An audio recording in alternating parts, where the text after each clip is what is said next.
បងព្យាយាមធ្វើគ្រប់យ៉ាងដើម្បីឲ្យអូនមានស្នាមញញឹមតែអ្វីដែលបងទទួលវិញគឺទឹកភ្នែកនិងការឈឺចិត្តបងមិនខឹងដែលអូនទៅតែឈឺព្រោះអូនមិនប្រាប់ទុកឲ្យបងស្រមៃម្នាក់ឯងថាយើងនឹងបានដល់ថ្ងៃចុងក្រោ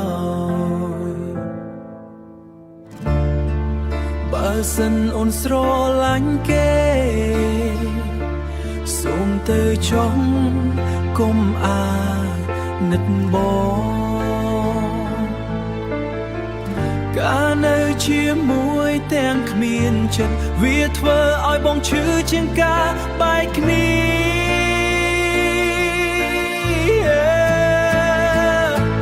អូនស្នេហ៍ប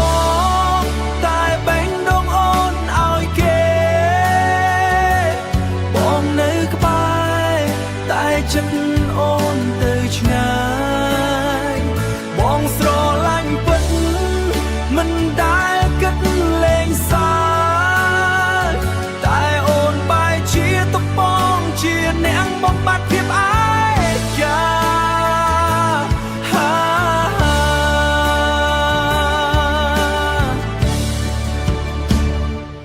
អូនស្នេហ៍បងតែស្នេហ៍នោះមិនពេញនៅសល់ចិត្តមួយណែឲ្យអ្នកផ្សេងបងឈឺចាប់តែត្រូវញញឹមទ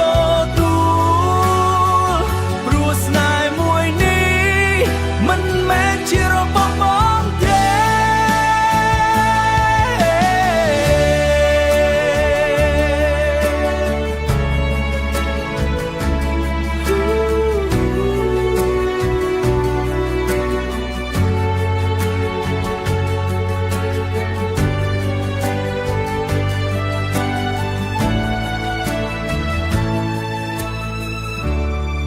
ថ្ងៃណាអូននឹកឃើញបង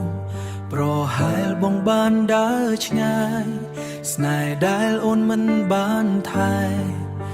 នឹងនៅត្រឹមអតីតកាល